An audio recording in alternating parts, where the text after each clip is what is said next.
What up? What up?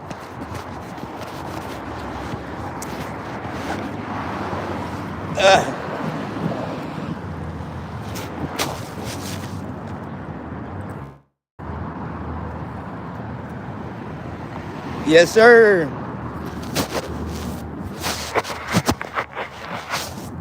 Snow melting. Let's see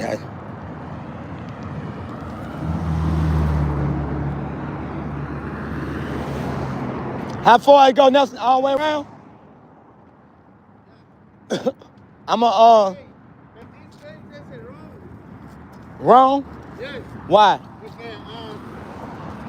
I need put it in the bottom out. The way you put it on the top down. Okay. This is too high in the bottom. We need to cut it. I need cut in the bottom. Oh. The stay too flat. Yeah. Oh, I see. Too high. It's too high in the bottom. Because it's the wrong way putting it. I need to put it the wrong way here. Up. So we need a different size? Huh? We need a different size? It's different size. I take it in the big place. See? It's too tall. Yeah. I see. Put it this way out. Yeah. This one way, it's the wrong way. Way you put it this way down. I need, and maybe we need to exchange it, huh? Maybe change it. I'll call. I see what you're saying too. Yeah. I see. It's the problem why you put it down. Right? Yeah. Because it's too high. Exactly. I see. This now it's okay. Porque dice por sellado. This is sellado. It's not important. Right. Pero the black one is okay. Yeah. This one, the problem is there's no cover down because it's too high. Right. I got you. What's up, family? What's up, family? Y'all know what it is, man. Chris, owner of CMG Landscape and Maintenance. So look, we back at it with this erosion control.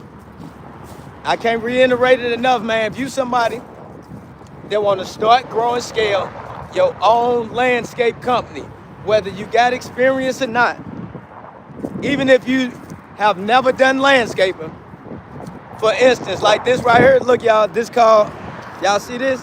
I know, y'all see this trail?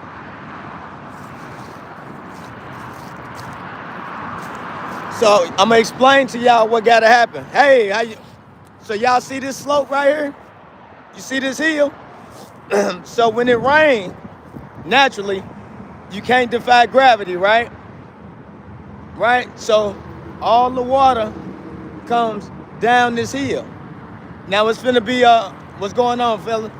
It's finna be some work that's going on where we can't allow the rain and all this to come down, right? So all erosion control is, everybody, is for sediment. It's for settlement, right? For soil and sediment. And what it does, it helps retain and keep all the sediment and soil inside a particular area, right? So what they do, it protect the water, it protect the storm drains, it protect the sewers, things like that, right? Which is always a plus, especially for people that's living, by bodies of water and things of that nature, right? So in order to do erosion control, guys, if you already got an existing LLC and an EIN, right, you can just change your NAICS codes. You can attach a different NAICS codes. And it's the North American Identification the North American Classification Identity Number, right? And all that does is it tells the state. So with your North American Identification Classification System number, it tells the state, federal, or local agencies what you do, right? That's all it does. It's a 6-digit number that you have to attach to your company to let them know, hey, this is what I do, whatever the service is. And it don't matter if it's transportation. It doesn't matter if it's landscape, hospitality, janitorial, right? When you upgrade your NAICS codes, it gives you the ability to do multiple services. Now, one thing that I would recommend and suggest to anybody that's about to start, try not to trap yourself in the box, right? So what I mean by that, so say for instance, you somebody that cook. Try not to attach, and your name is Ronald, right? Try not to attach Ronald's cooking, right? What you want to do, you want to make it a group. You want to make it a solutions, right? You want to make it a industry, basically, so you can be able to cover any type of services, a multitude of services, right? And the reason you want to do that, because when you're dealing with the local, state, or federal government, you don't want to just, like I said, you don't want them to say, you don't want to say, hey, I'm a state, right? I'm a DBE, which is Disadvantaged Business Enterprises. I'm a DBE contractor, and all I do is this. You want to be able to have the ability to say, I'm a DBE or SBE or MBE contractor, and I do a multitude of services. That means you can do e-commerce, you can do security, you can do everything all at once. And what that does is open up, it's more money, right?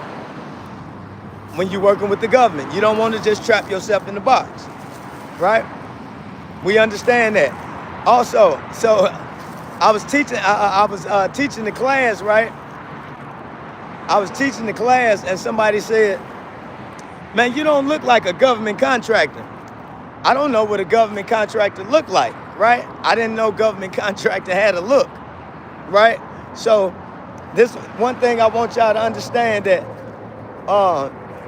judging the book by its cover, it won't really get you as far as you need to go, right? You can't judge a book by its cover. You can't see somebody driving in a Mercedes Benz and take accountability or automatically jump to the conclusion that they rich because they got a Mercedes Benz. You get what I'm saying? So try not to look at people and automatically tell them, you know what I mean? Hey, you don't look like a government contractor. You know what I mean? But this is government contracting you see these guys, has allowed me the ability to employ more individuals, right? It's allowed me the ability to teach and have a multitude of successful students that is now fully certified, right? I got students that are fully certified as far as DBE, MBE, SBE, all working with either your state, local, or federal government. So like this job that we on, y'all, it's a federal. So this is a state job that's funded by federal dollars, right? And these are the kind of things you learn in my mentorship program. The difference. This is not it's not a federal job, even though that is federally funded. This here is a state contract, right? Which is classified again as what? Erosion control. Now, everybody know me as the landscaper, the landman, right? I am Chris, CMG, the landman. But as you can see, me understanding how to utilize my EIN and my LLC tool, not its fullest potential, but on a different level, right? On a different level than most. It's the heart of the winter. Y'all see it's still snow out here, right? It's still snow on the ground in the South, which it barely snow in the South, right? So what I want you guys to know, that anybody that want to start a landscape company, y'all, you do not have to not work in the wintertime. just because it's winter, it shouldn't slow your money down, right? Just because it's cold outside don't mean you shouldn't be doing some form of landscaping, even if you are a landscape pro. But this is why it's important to all the landscape providers, right? If you're a landscape pro, man, you want to structure your company properly. You want to structure it where, even in the winter, you see these guys, they're going to get them 12 hours a day, 5 to 6 days a week when you're dealing with the government, right? All the contracts are from anywhere from 1 year to 5 years. So if you're a landscape provider, man, this is what you want to do. You want to get you somebody, you want to be with somebody, man, that know how to navigate you around, right? You want to get with somebody that probably already made all the mistakes that you're making. I made them all, right? Whether I made a mistake or did it perfectly, the moral to the story is you want to be with somebody that can teach you what not to do and what to do, right? But yeah, man. As you can see, so for everybody, you see what that? So if you don't backfill this, then this doesn't work. That's called backfilling what he's doing. And what he's doing, he's compacting the soil to tighten it up, to straighten it out so it'll be good and tight. Now this orange stuff is not silk fence, everybody. This is what you call tree save. And as you can see, you see a tree, it's tree save.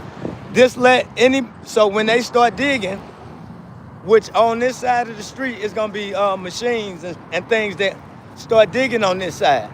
This let the guy on the machine know that, hey, you can't come no farther than this, else you're gonna kill the tree, right? So this is called tree save. Yeah, it just prolonged the job. It impacted it a tad bit. We had to push it back because a lot of this stuff, you can't do it when it's wet. But back to what I was saying, right here,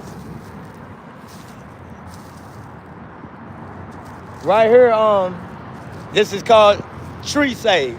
And it saves the trees. Everybody understand that I'm a borderline tree hugger. I love them. I love the trees. So you already know this was gonna be the first thing we did today. Because we don't want machines to come over and destroy the rooting system and things of that nature. You gotta be at least 8 to 10 feet out for it to do its job. But yeah, so again, y'all know how I come on here, and all I want to do is show you guys. Hold on.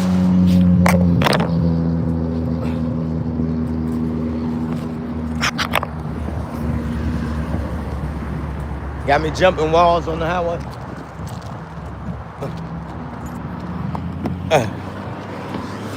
Look too cold for me right now. But yeah, man, so like I'm telling y'all, anybody that wanna start your own thing, right? After you get to the point where you understand that everything is landscape. Everything is landscape. You don't have to be the service provider to provide the service.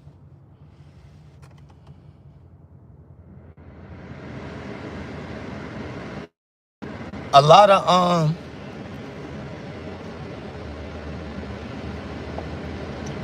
of people trying to do a lot of different things. Hold on, y'all. Make sure y'all can hear me. All right. Hey, drop a 1 in here if y'all can hear me. Can you hear me? Drop a 1 in the chat. Can y'all hear me?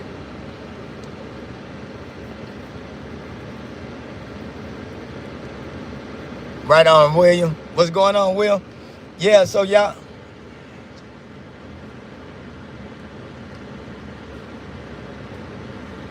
All right. So look, y'all. Um, like I said, if you somebody that has been a service pro,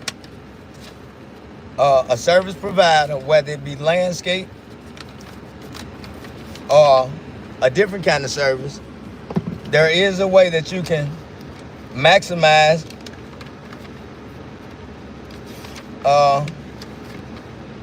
hold on, my bad, y'all. You can take full advantage of having a properly structured entity, right?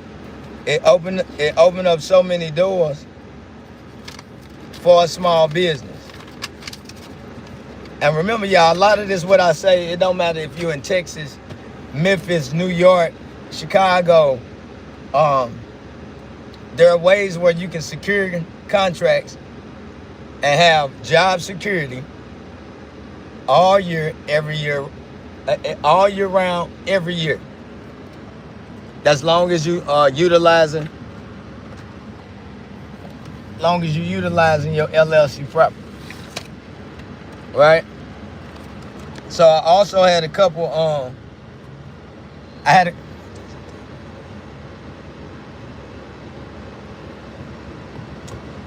I also had a.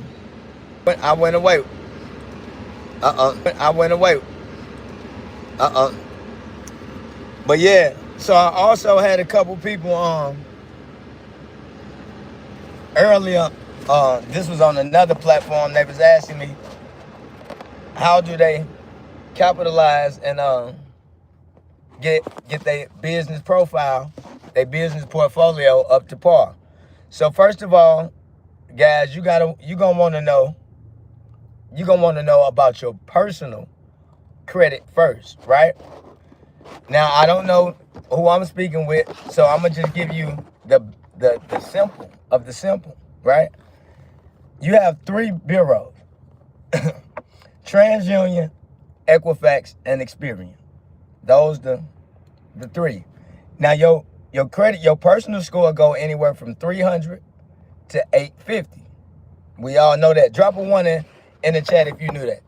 If you know about a credit score and your credit go from 300 to 850, let me see you drop a 1. Drop a 1 in this chat. Drop a 1 there. So 10% of that is gonna go towards your account mix, right? How many different accounts that you have. You also got, where are you going? So another thing, you got to know that your credit utilization is gonna be 30% of your personal credit, right? Your payment history is about 35% of that. Okay. Now your credit age, how long you done had it, is about 15% of that. So the key to a lot of the key to the credit is understanding it. So you also got secondary bureaus that house that information. What are the secondary bureaus? If you don't know, you got one of them is Innovis, right? You also got Lexus. You got LexisNexis. You got Clarity Service. You got CoreLogics, things of that nature, and these are your secondary. So basically,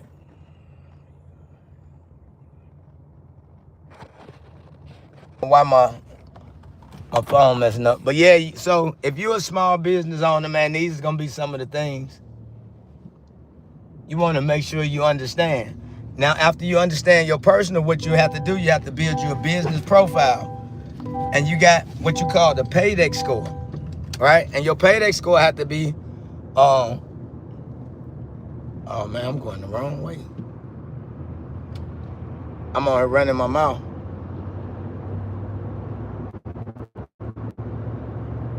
Your payday score have to be a 80, 90 in order for you to be able to utilize it to its fullest.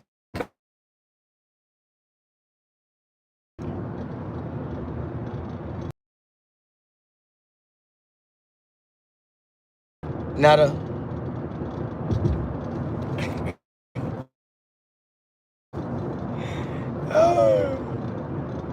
I love it. But yeah, no, so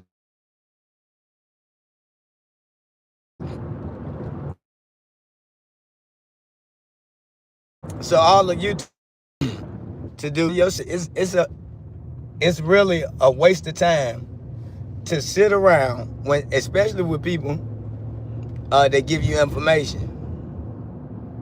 Especially people that give you information, right? Instead of writing jokes, because we all understand there's 1,000 starving comedians. And instead of trying to be a comedian, I would take out a pencil and paper and take notes, right? I would take notes on just some different ways on how to execute with my business. Mic gone.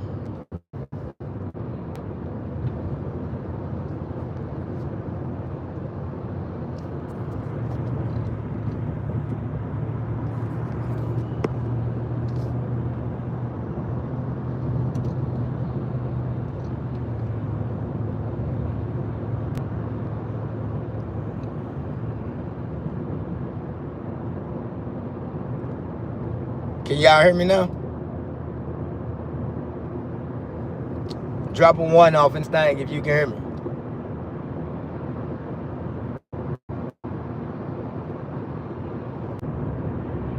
It's choppy. Can you hear me now?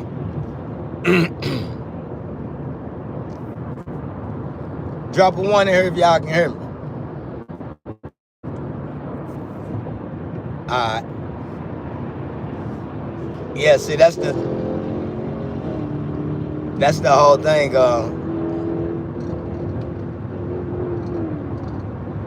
I stay behind the wheel of a vehicle. So again, y'all, it's so much. Now I'm in Atlanta. Oh yeah, I was back on trolls, right? Good deal. So yeah, y'all, instead of trolling, spending time on these platforms, just wasting time, it'd be a real good idea to take notes, especially if you're a small organization, a small business that's trying to do something on a local, state, or federal level,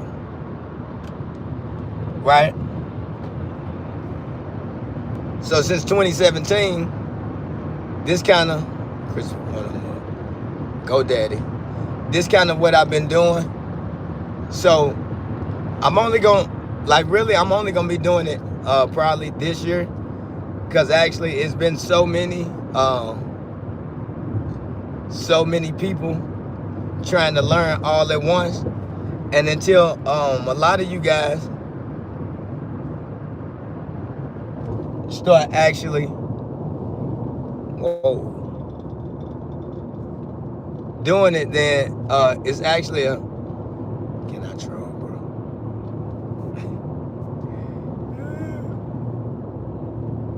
It's gonna be hard to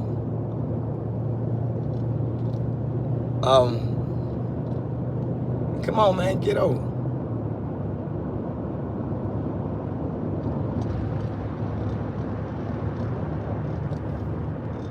But yeah, any small business, man, if you want to start growing scale, my recommendation would be go ahead and lock in, tap in.